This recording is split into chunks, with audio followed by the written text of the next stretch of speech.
हमारी ये दुनिया रहस्यों से भरी पड़ी है। आप दुनिया के किसी भी कोने में चले जाएं, आपको कोई ना कोई रहस्य ऐसा मिल जाएगा जिसे आप सुलझा नहीं पाएंगे। चाहे वो पर्वत हो या नदियां, भारत की भूमि में ऐसे कई रहस्य हैं जिसे हम सुलझा तो क्या, समझ भी नहीं सकते और किसी को बता भी नहीं सकते। हम भी उस पर तब तक यकीन नहीं करते जब तक उसका सामना ना करना पड़े, और जब हम उसका सामना कर लेते हैं तो हमें भी उस पर यकीन हो जाता है। हेलो दोस्तों, मेरा नाम पुनीत है और मैं अपने 3 दोस्तों के साथ पर्वतारोहण के लिए जाता हूँ। मैं कई छोटे पहाड़ों पर ट्रैकिंग कर चुका हूँ और कई ऐसी जगहों पर जा चुका हूँ जहाँ पर जाना आसान नहीं समझा जाता। ये बात तब की है जब हम चारों दोस्त एक ऐसे पर्वत पर चढ़ने की कोशिश करने लगे थे जिसे असंभव कहा जाता है। जी हाँ, कैलाश पर्वत। मैं अपने 3 दोस्तों के साथ, जो थे सुनील, राजीव और रश्मि, ये तीनों मेरे साथ कैलाश पर्वत पर चुपके से चढ़ने की कोशिश कर रहे थे। हम कई ऐसे पर्वतों पर जा चुके थे जहाँ पर कोई नहीं जा सकता था। हमने कैलाश पर्वत के बारे में शुरू से ही सोच कर रखा था कि जब हम इस पर चढ़ने लायक हो जाएंगे तो जरूर चढ़ेंगे। वैसे हम पाकिस्तान के K2 पर्वत को भी फतेह कर चुके थे, लेकिन माउंट एवरेस्ट पर जाने का मौका हमें नहीं मिला था। हम सोच रहे थे कैलाश पर्वत पर जाने के बाद हम माउंट एवरेस्ट पर जरूर जाएंगे, लेकिन शायद ये हमारी गलती थी। हमने चाइना की अथॉरिटी से काफी बार मांग की कि हम इस पर चढ़ना चाहते हैं, लेकिन हमें इस पर चढ़ने की परमिशन नहीं मिल रही थी। हमें पता था हमें परमिशन के साथ इस पर चढ़ने का मौका कभी नहीं मिलेगा, तो हम बचते बचाते अपना पूरा सामान लेकर इसके एक तरफ पहुंच गए थे। इसी तरफ से चढ़ा जा सकता था क्योंकि दूसरी तरफ से ये पहाड़ बिल्कुल सपाट था। इतनी ऊंचाई पर चढ़ना आसान नहीं था। इस 6638 मीटर ऊंचे पर्वत पर चढ़ना हमारे लिए आसान काम नहीं होने वाला था, लेकिन हमें यहाँ पर चढ़ना शुरू करना ही था। बचते बचाते हम इस पर्वत के इस कोने तक पहुंच आए थे और यहाँ पर तो कोई सिक्योरिटी नहीं थी। वैसे इस पर्वत पर चढ़ना बैन बताया गया था, लेकिन हमें इसको फतेह करना था। हम अपने सर पर कैमरा लगाकर इस पर चढ़ना शुरू करने वाले थे। हमारे हाथों में कई कैमरे थे। हम ये सोचकर बैठे थे कि जब हम इसको फतेह कर लेंगे तो हम बहुत ज्यादा फेमस हो जाएंगे। सब लोग यही सोचेंगे कि हमने इसे फतेह कर लिया और ऊपर शायद हमें कुछ ऐसा मिल जाए जिससे दुनिया हैरान हो जाए। वैसे भी हम चारों कोई धार्मिक इंसान नहीं है। हम इन चीजों पर यकीन नहीं करते। हम सोचा करते थे ये साधारण पर्वत है और सिर्फ धार्मिक महत्व होने के कारण इस पर चढ़ने नहीं दिया जाता। आज हम इस पर चढ़कर सबको गलत साबित करने वाले थे। ये पहला दिन था और हमने चढ़ना शुरू कर दिया। पहले तो धीरे धीरे हम ऊपर चढ़ रहे थे क्योंकि इस पर आगे बर्फ पड़ी हुई थी। बर्फ पर आगे बढ़ना काफी मुश्किल होता है और हमारे पास हर तरह के औजार थे। हम धीरे धीरे ही आगे बढ़ रहे थे और हमने सोचा था कि हम कम से कम 3 दिनों में इसे फतेह करेंगे। हम खाना भी पूरा साथ लेकर आए थे और यही सोचकर आए थे कि आराम से ही ऊपर जाएंगे। यहाँ पर कई घुमाव आने वाले थे और इस पर चढ़ना काफी मुश्किल होने वाला था। पहले घुमाव निकलते निकलते हमारी सांस फूलने लगी थी। सच में ही इस पर चढ़ना काफी मुश्किल था। हम काफी आगे चढ़कर एक चट्टान पर रुक गए और पानी पीने लगे। हम एक दूसरे की तरफ देखकर मुस्कुरा रहे थे। हम ये देख रहे थे कि कैमरे में सब कुछ आ रहा है या नहीं। यहाँ पर भी हमने एक कैमरा लगाया और हम ऊपर की तस्वीरें लेने लगे। नीचे से इस पर्वत के घुमाव नजर नहीं आते, लेकिन इतना ऊपर चढ़कर इसके घुमाव बहुत ही आसानी से नजर आ रहे थे। ये काफी ऊंचा पर्वत था जो एक तरफ से बिल्कुल ऊंचा नहीं लगता। हमने इस पर्वत की कई कहानियां सुनी थी, कई रहस्य सुने थे और उन रहस्यों को सुनकर हमारी हंसी निकल जाती थी। क्या ये भी सच होता है? अरे झूठ ही होगा। इस पर आज हम चढ़ ही जाएंगे। उस चट्टान के पास हमने काफी देर तक रेस्ट की और वहाँ पर बहुत सारी बातें की। इतनी चढ़ाई कितनी आसानी से निकल गई। हम तो ये सोच रहे थे कि हम तो 2 दिन में ही इसे फतेह कर देंगे। लेकिन उस चट्टान पर रेस्ट करने के बाद जैसे ही हमने आगे बढ़ना शुरू किया तो हमारी सेहत जैसे बिगड़ना शुरू हो गई। रश्मि सबसे पहले बीमार होना शुरू हो गई थी। उसे इतनी ज्यादा ठंड लग रही थी कि वो कंपकपा रही थी। हमारे पास कई कपड़े थे। हमने कई कंबल लिए हुए थे जो वाटरप्रूफ थे। हमने उसे रश्मि पर ओढ़ दिया, लेकिन रश्मि फिर भी कंपकपाती जा रही थी। हम उसको कह रहे थे कि अगर उसकी सेहत सही नहीं है तो उसका वापस जाना ही सही होगा, लेकिन वो कह रही थी कि उसे भी ऊपर जाना है। उसकी सेहत पहले बहुत सही थी, लेकिन अब से ही थोड़ा सा खराब होनी शुरू हो गई है। वो इसे संभाल लेगी। उसने एक मेडिसिन खाई और वो हमारे साथ ही आगे बढ़ने लगी। आगे जाकर जैसे हम सबको बहुत ज्यादा ठंड लग रही थी। हमने ऊंचे ऊंचे पहाड़ देखे हैं, इतनी ऊंचाई पर इतनी ठंड नहीं लगती। हमारे लिए टेम्परेचर जैसे -20 से भी ज्यादा कम हो गया था, लेकिन हम टेम्परेचर मीटर में देख रहे थे, यहाँ पर तो -5 ही था। इतनी ज्यादा ठंड कैसे थी जो हमारी हड्डियों तक को कंपकपा रही थी। हमारे लिए ये अनुभव काफी मुश्किल था। शायद यहाँ पर ऐसा ही होता हो। ठंडी हवाएं हमारे शरीर को जैसे चीरती जा रही थी। हमारी आंखें खुलने का नाम नहीं ले रही थी। आखिर इतनी ठंड कोई कैसे सह सकता है। यहाँ पर काफी मुश्किल थी, लेकिन हम आगे बढ़ते जा रहे थे। जैसे हमारे कदम चलते हमारे शरीर में गर्मी आती और हम और तेज होने की कोशिश करते, लेकिन पहाड़ के ऊपर को चढ़ना इतना आसान नहीं होता। हम सब ठंड के मारे बहुत ज्यादा कांप रहे थे और काफी देर तक चलते चलते अब हमें भूख भी लगना शुरू हो गई थी।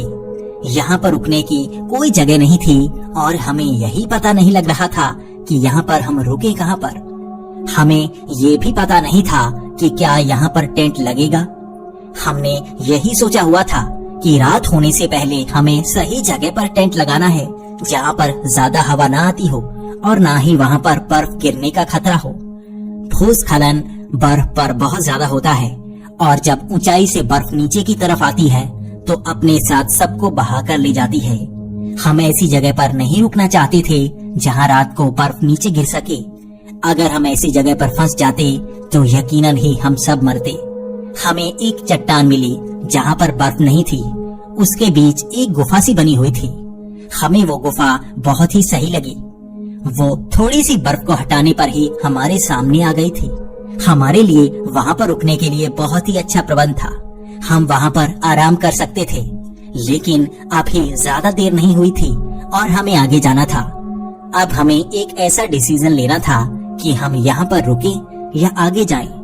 वक्त शायद शाम के 4 बजे का था और हम 2-3 घंटे रोशनी में और आगे बढ़ सकते थे, लेकिन आगे जाकर हमें ऐसी अच्छी जगह मिलती या नहीं ये हमें पता नहीं था। हमने आखिरकार ये डिसीजन लिया कि आज हम यहीं पर रुकेंगे। ऐसी गुफा आखिर किसको मिलती है।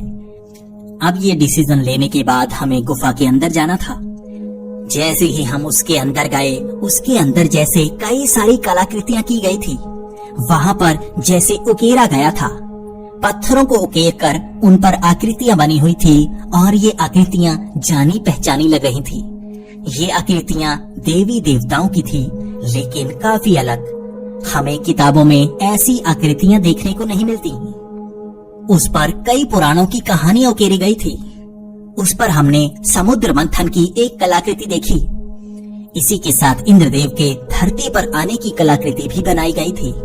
भगवान विष्णु की कई कलाकृतियां यहाँ पर बनाई गई थी, लेकिन एक कलाकृति हमारे लिए काफी अजीब थी। हमने वैसी आकृति कभी नहीं देखी थी।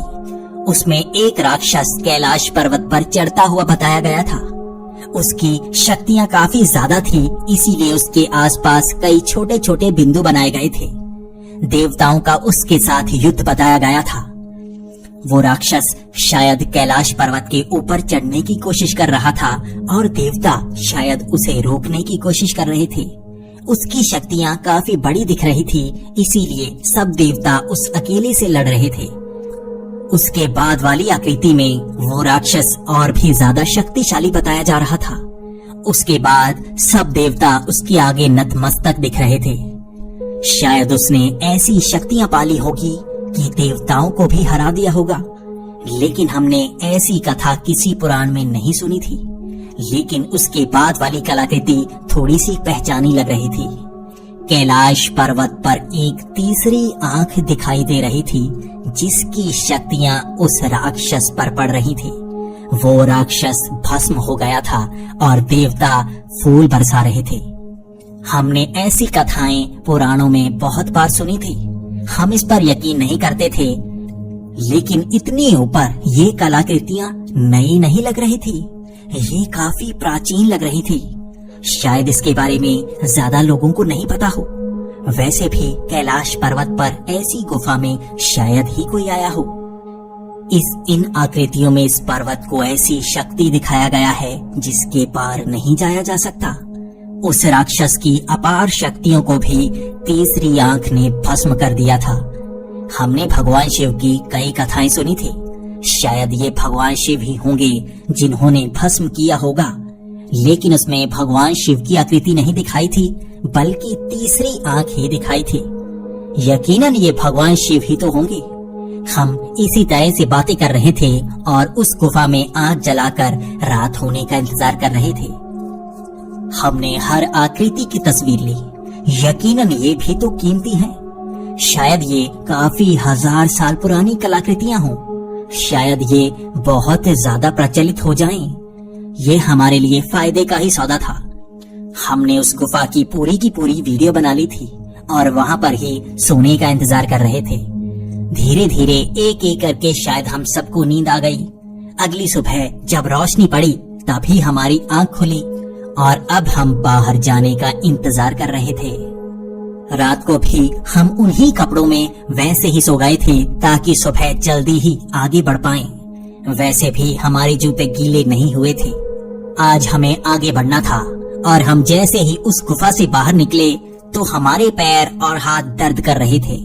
दस्तानों में हमारे हाथों में दर्द हो रहा था, जबकि जूतों में सब यही कह रहे थे कि पैरों में काफी ज्यादा दर्द है। ये हैरानी वाली बात थी, क्योंकि कल हम ज्यादा नहीं चले थे और इससे ज्यादा चलने की हम सबको आदत है।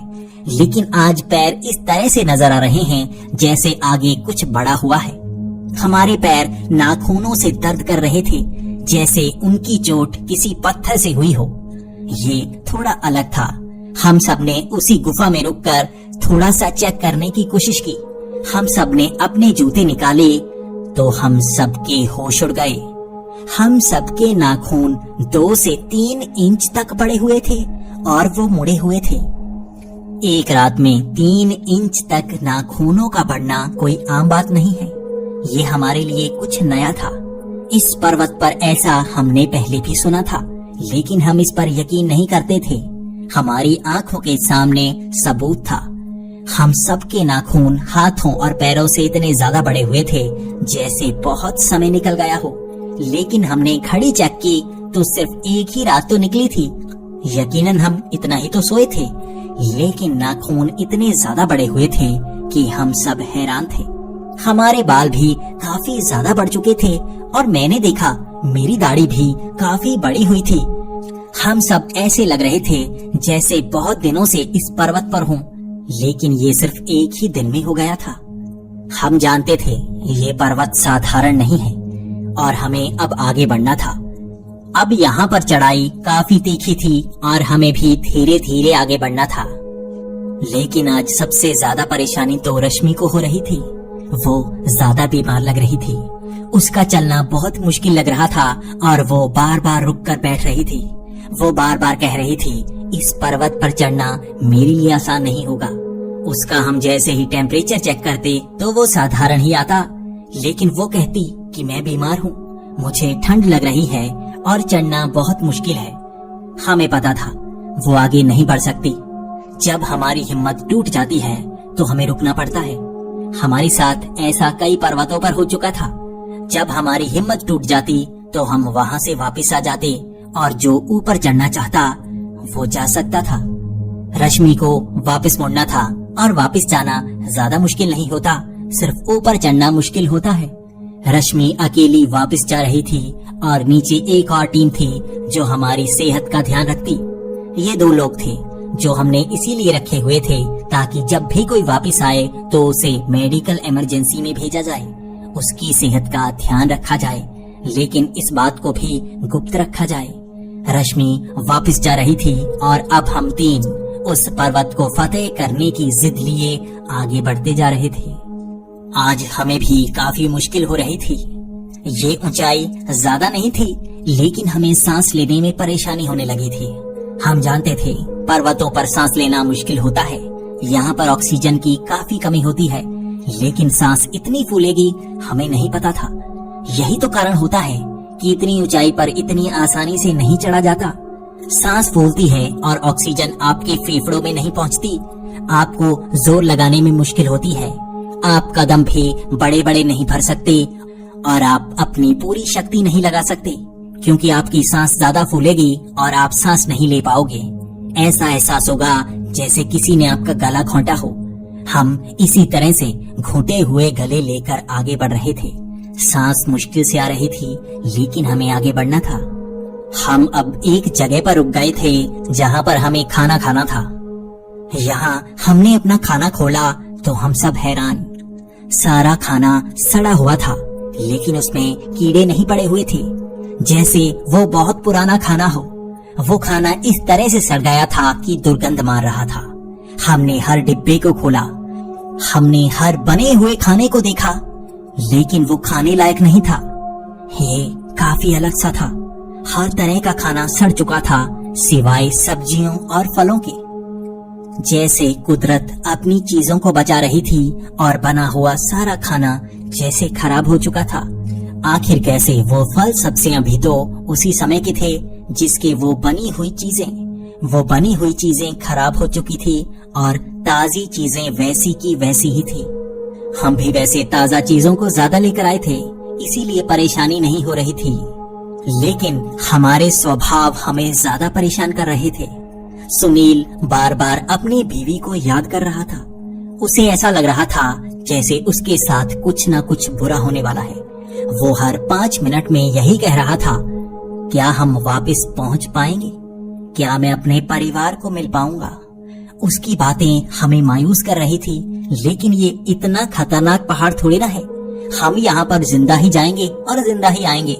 हमने बहुत ही मुश्किल पहाड़ भी चढ़े हैं और बहुत ही सीधी चढ़ाई भी चढ़ी है। वहाँ पर हमें जान का खतरा तक होता है, लेकिन हम इस तरह से कभी नहीं डरते। मानसिक तौर पर इतना शक्तिशाली सुनील आज जैसे लड़खड़ा रहा था। उसे अपने परिवार की याद आ रही थी, लेकिन थोड़ी देर बाद आगे चलने पर वो अजीब सी हरकतें करने लगा। वो कहने लगा, वो देखो मेरी बीवी, वो देखो पिताजी यहीं पर खड़े हैं। वो ऐसी बातें कर रहा था जैसे कुछ अलग ही नजर आ रहा हो, लेकिन हमें तो कुछ नजर नहीं आ रहा था, बस उस अकेले को नजर आ रहा था। लेकिन कैसे? क्या उसे भ्रम हो रहे थे? क्या सच में ये भ्रम इस पर्वत के कारण हो रहे थे?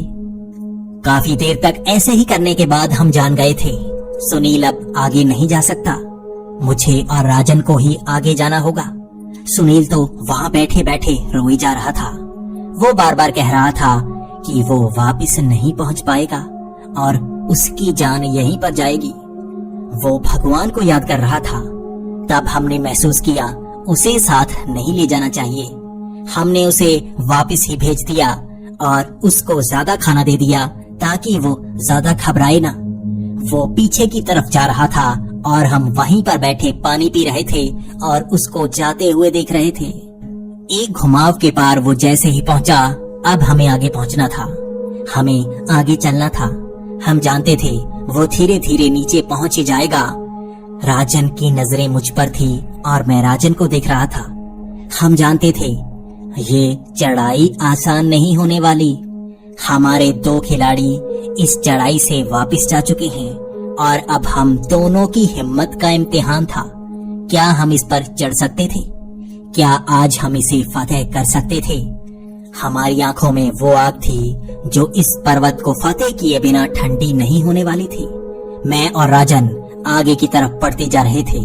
हमारी टांगें जवाब दे रही थी, हमारे हाथ भी थकने लगे थे। हम उस कुल्हाड़ी को बार बार मारकर उससे आगे बढ़ रहे थे, यहाँ पर काफी ज्यादा बर्फ थी और हमारे पैर उन बर्फ में दबते जा रहे थे। यहाँ काफी मुश्किल थी, लेकिन हम फिर भी आगे बढ़ते जा रहे थे। लेकिन आगे बढ़ने पर हमें और ज्यादा परेशानी का सामना करना पड़ा। इतनी ऊपर बहुत ज्यादा ठंड होती है, लेकिन यहाँ के हालात बदल चुके थे। यहाँ पर तो गर्मी बढ़ती जा रही थी। आखिर पर्वत पर इतनी गर्मी नहीं होती। हम जितनी ऊंचाई पर जाते हैं ठंड उतनी ज्यादा बढ़ती है, लेकिन यहाँ पर इतनी गर्मी कि हम सह नहीं सकते थे। हमने ठंड वाले कपड़े पहने हुए थे जो धीरे धीरे उतरते जा रहे थे। हमें मरना थोड़ी ना था। हमने ऐसे कपड़े पहने थे जिसमें गर्मी बिल्कुल दब सी जाती है, और यहाँ पर इतनी गर्मी थी कि हम सह नहीं सकते थे। धीरे धीरे हम कपड़े उतार कर ऊपर की तरफ चढ़ते जा रहे थे, लेकिन यहाँ पर राजन को परेशानी होने लगी। उसकी सांस ज्यादा फूलने लगी और वो बार बार कह रहा था कि मेरा सर फटने को आ रहा है, मुझे सर में दर्द हो रहा है, मुझे उल्टी आने को कर रही है। मैं भी उसको बार बार कह रहा था कि ज्यादा दूर नहीं जाना, चलो मेरे साथ, इसे हम दोनों फतेह कर ही लेंगे। लेकिन अब राजन की हालत बहुत ज्यादा खराब हो रही थी और वो कह रहा था मुझे नीचे जाना होगा, मुझे जल्दी नीचे जाना है। और मैं उसको कहने लगा कि ठीक है, मैं अकेला ही ऊपर जाता हूँ, तुम नीचे जा सकते हो। लेकिन उसके कदम नीचे की तरफ नहीं बल्कि उस पहाड़ी के ऊपर की तरफ जा रहे थे। वो उस पहाड़ी की तरफ जा रहा था जहाँ से नीचे पूरी की पूरी खाई थी। वो वहां से कूदना चाहता था। वो कह रहा था मुझे जल्दी जाना है, मुझे नीचे जल्दी जाना है। वो उस पहाड़ी से कूदना चाहता था। मैंने उसको पीछे से पकड़ रखा था और वो मुझे बार बार धक्का दे रहा था और वो बार बार कह रहा था मुझे नीचे जल्दी जाना है, ये सबसे आसान रास्ता है, यहाँ से कूदूंगा सीधा नीचे पहुंच जाऊंगा। लेकिन मैं जानता था ये उसकी जान के लिए खतरा है। मैंने उसको घसीटा और मैं बिल्कुल बीच में ले आया। यहाँ पर उसको मैंने 2-3 झापड़ दिए और शायद तब उसे होश आया, और तब मैंने उसे कहा तुम ऊपर नहीं जा सकती, यहाँ से चलकर नीचे जाओ और ऐसा कुछ करने की गलती मत करना। अब राजन धीरे धीरे नीचे की तरफ बढ़ता जा रहा था और मेरा पूरा ध्यान उसकी तरफ था। वो दोबारा ऐसी बेवकूफी तो नहीं करने वाला। आखिर उसे नीचे पहुंचना है या ऊपर? आखिर वो मरना ही क्यों चाहता है? जैसे ही उसने उस घुमाव को पार किया, वो मुझे दिखना बंद हो गया। अब उसे अकेले ही नीचे जाना था और मेरा काम इस पर्वत को फतेह करना था। मैं जानता था अब ये काम कुछ घंटों का है और मुझे आज इसे फतेह करने की कोशिश करनी ही होगी। मैं अकेले ही आगे की तरफ बढ़ने लगा और अब अंधेरा होने वाला था और मुझे यहाँ पर टेंट लगाना था। लेकिन मेरी नजर आगे एक रोशनी पर पड़ी। मैं उस रोशनी की तरफ बढ़ रहा था। मैं देखना चाहता था आखिर यहाँ रोशनी कहाँ से आ रही है, और मैंने देखा वहाँ पर एक दुकान थी जिसमें एक बल्ब लगा हुआ था। क्या मुझे भ्रम हो रहा था? आखिर इस पर्वत पर एक दुकान कैसे हो सकती है? मैंने अपनी आंखों को बार बार मला और वो दुकान सच में मेरे सामने थी। उस पर बहुत सारा खाने का सामान था। मैं हैरान और परेशान, आखिर ये कैसे हो सकता है? ऐसी जगह पर ऐसी दुकान कैसे हो सकती है? मैं जैसे ही आगे बढ़ता गया तो वहाँ पर मुझे बहुत सारी दुकानें नजर आईं। वहाँ पर तो लोगों की भीड़ लगी हुई थी।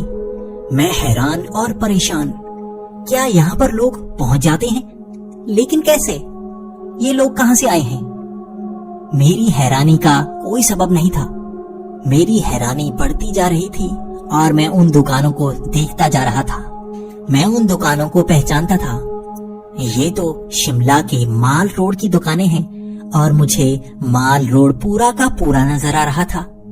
ये कैसे हो सकता है? क्या मैं शिमला में पहुंच गया था? कैलाश पर्वत से शिमला शायद कई 100 किलोमीटर का सफर है, लेकिन ये मुझे ऐसा क्यों लग रहा था कि मैं वहां पर ही हूँ। वहां कई लोग थे।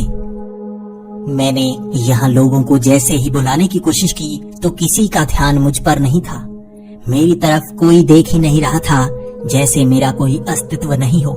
मैंने हर किसी को बुलाने की कोशिश की, लेकिन मुझे कोई भी बुला नहीं पाया। मैंने कई चीजों को उठाने की कोशिश की और मैं जैसे ही उसे हाथ लगाता तो मेरे हाथ में सिर्फ बर्फ आती। काफी देर तक ऐसे ही करने के बाद मैं समझ गया था, ये मेरा भ्रम है, इसीलिए हर चीज बर्फ की बनती जा रही है। ये सब मुझे नजर आ रहा है, असल में ये है ही नहीं। मेरा दिमाग मुझसे झूठ बोल रहा था। मुझे आगे जाना ही था, यहाँ रुकना नहीं था। अगर मैं गलती से भी इसे कोई कमरा समझकर रुक जाता तो शायद आज की रात मेरी आखिरी रात होती। मैंने वहां एक पत्थर के पास एक छोटी सी जगह देखी। मैंने उसे हाथ लगाया और मेरे हाथ में कोई बर्फ नहीं आई। मैं जानता था मुझे यहाँ रुकना होगा। मैंने वहां पर टेंट लगाया और मैं उसके बीच में छिप गया। मुझे गर्मी लग रही थी। मैं जानता था ये भ्रम है और यहाँ पर शायद इस रात को निकालना मेरे लिए बहुत मुश्किल होगा, लेकिन मैं क्या कर सकता था। पूरी रात टेंट के बाहर रोशनियां पड़ती रही और मुझे काले साए नजर आते रहे। मैं डरता हुआ इस रात को गुजारना चाहता था। मैं जानता था इस पर्वत पर कोई क्यों नहीं चढ़ पाया। यहाँ पर ऐसी घटनाएं होती हैं कि आप इसे फतेह नहीं कर सकते, लेकिन मैंने जिंदगी में कुछ नहीं किया। शायद इसे फतेह कर कर मैं फेमस हो जाऊं, शायद मेरा नाम हो जाए। यही चीज मुझे आगे बढ़ाती जा रही थी, वरना मैं कब का मुड़ चुका होता। मैं जानता हूँ मौत का खतरा है, मैं इसे शायद पार ना कर पाऊं और कहीं रास्ते में ही मर जाऊं, लेकिन मेरी कोशिश तो पूरी होगी। मेरी टांगों में जितनी जान है मैं उसे लगा दूंगा और इसे फतेह कर कर ही रहूंगा। मेरे पास पूरी फुटेज होगी, मैं फेमस हो जाऊंगा, पहला इंसान जो कैलाश पर्वत पर चढ़ सका। ये खुशी मेरे अंदर उस रात जागती रही और अगली सुबह वहाँ कोई दुकान नहीं थी, वहाँ सिर्फ बर्फ ही बर्फ। उस शाम मुझे यहाँ माल रोड नजर आया था, आज तो यहाँ सिर्फ बर्फ ही बर्फ। बस थोड़ा सा सफर, अब मुझे आगे बढ़ना था, इसे फतेह करना ही था। और मैंने आगे कुछ साधु देखे जो नीचे की तरफ उतर कर आ रहे थे। मैं नहीं जानता कि ये मेरे दिमाग का भ्रम था या सच, लेकिन मैंने उन्हें इग्नोर किया और मैं आगे बढ़ता गया। उनकी नजर मुझ पर पड़ रही थी और मैं बस आगे की तरफ देखता हुआ उस पर्वत के ऊपर तक जाना चाहता था। मैं वहाँ अपना एक झंडा लगाना चाहता था, मैं उसे जीत पाना चाहता था। वैसे भी मेरे सर के ऊपर एक कैमरा लगा था, ये सब उसमें रिकॉर्ड हुआ होगा। यकीनन बाद में मैं फुटेज देखूंगा तो मुझे ये सब नजर आएगा। यकीनन कमाल हो जाएगा और मैं फेमस तो होने ही वाला हूँ। यहाँ पर ऐसी ऐसी चीजें रिकॉर्ड हुई होंगी जिसे देखकर सारी दुनिया पागल हो जाएगी और मेरे पीछे ही घूमेगी। इस पर्वत का शिखर शायद 100 मीटर की दूरी पर था और वो मुझे नजर आ रहा था। मुझे वहाँ पर कुछ लोग नजर आ रहे थे। मेरी सेहत बहुत ज्यादा खराब थी और मैं जानता था मेरी जान भी जा सकती है, लेकिन मुझे इस चढ़ाई पर चढ़ना था। अगर मैं मरता भी तो इसके शिखर पर मरता और यकीनन मैं पहला इंसान बन जाता जो इसे फतेह कर पाया। और मैं इसी जोश के साथ आगे बढ़ता जा रहा था। मुझे पता नहीं वो भ्रम था या सच। मुझे वहाँ पर कुछ लोग नजर आ रहे थे उसके शिखर पर। उसके पीछे मंदिर की घंटियां बज रही थी। क्या ये सच है? सच में ये कैलाश का द्वार है? क्या मैं उस द्वार पर पहुंच गया था जहां से मैं दूसरी दुनिया में जा सकता हूँ? ये तो सच निकला। सच में हमारे पुराणों में कैलाश पर्वत के बारे में ऐसा लिखा है। ये तो सच में कुछ ऐसा ही है। ये लोग क्या हैं? क्या ये देवता हैं? मैं आगे बढ़ता हुआ वहां पहुंचने की कोशिश कर रहा था, लेकिन मैं जैसे ही वहां पहुंचा मेरे होश उड़ गए। ये कोई और नहीं, सुनील, रश्मि और राजन थे। उनके पीछे कई लोग खड़े हुए थे और वहां एम्बुलेंस की आवाजें आ रही थी। यहाँ पर कोई मंदिर नहीं था। क्या ये मेरा भ्रम था? लेकिन ये तो पर्वत का शिखर नहीं बल्कि इसकी शुरुआत थी। वो मेरी तरफ देखकर मायूस थे। तुम भी वापस आ गए? इसे सुनकर मैं काफी गुस्से में था। मैं वापस नहीं आया, मैं तो इसे फतेह कर चुका था, लेकिन नीचे कैसे आ गया? मैं तो इसके शिखर पर था। हर कोई मेरी तरफ देखकर हैरान, और मेरी सेहत इतनी ज्यादा खराब थी कि मुझे एम्बुलेंस में बैठना था। मुझे सांस लेने में परेशानी हो रही थी। मेरे सर और दाढ़ी के बाल इतने बढ़ चुके थे जैसे मैं महीनों इस पर्वत पर चढ़ रहा हूँ। मेरी हालत बहुत खराब थी। मेरा शरीर भी सूख चुका था, जैसे मैंने कई दिनों से खाना ना खाया हो।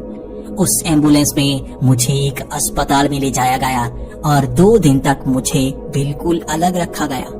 तीसरे दिन सब मुझसे मिलने आए और तब मेरी सबसे बात हुई। सबने यही बताया कि इस पर्वत पर चढ़ना नामुमकिन है। मैं भी इसको फतेह नहीं कर पाया था और दिशा भ्रम के कारण शायद मैं नीचे की तरफ ही आता रहा। लेकिन ये कब हुआ? यकीनन रिकॉर्ड तो हुआ होगा। कमाल की बात है, रिकॉर्डिंग तो मेरे पास है। और मैंने रश्मि को कहा, रिकॉर्डिंग्स देखो, तो उसने लैपटॉप मेरे सामने कर दिया। उसमें कुछ भी रिकॉर्ड नहीं हुआ था, सिर्फ अंधेरा पूरी रिकॉर्डिंग में। 3 दिन की रिकॉर्डिंग सिर्फ काली, कुछ भी नहीं। मैंने कहा, तुम सबकी रिकॉर्डिंग में कुछ तो होगा, शायद मेरा कैमरा खराब हो गया होगा। तो उन्होंने भी बताया, उनकी रिकॉर्डिंग इस पर्वत के ऊपर चढ़ते ही काली हो गई। कुछ भी रिकॉर्ड नहीं हुआ। उस अस्पताल से मुझे तीसरे दिन छुट्टी मिली और मैं दोबारा कैलाश पर्वत की बिल्कुल एक छोर पर खड़ा उसे निहारता जा रहा था। मेरे हाथ अपने आप जुड़ गए, क्योंकि मैं जानता था इस पर्वत को फतेह नहीं किया जा सकता। और मैं इतने दिनों की मेहनत के बाद भी यहीं नीचे खड़ा इसे निहारता जा रहा था। हम जब भी किसी पर्वत को फतेह नहीं कर पाते तो शर्मिंदे होकर सामने खड़े होते हैं, लेकिन सच में इस पर्वत के आगे खड़ा होकर मैं शर्मिंदा महसूस नहीं कर पा रहा था, क्योंकि मैं जानता था मैं किसी साधारण पर्वत से नहीं हारा था। मैं एक ऐसी शक्ति से हारा था जिसे शायद दुनिया की कोई शक्ति नहीं हरा सकती।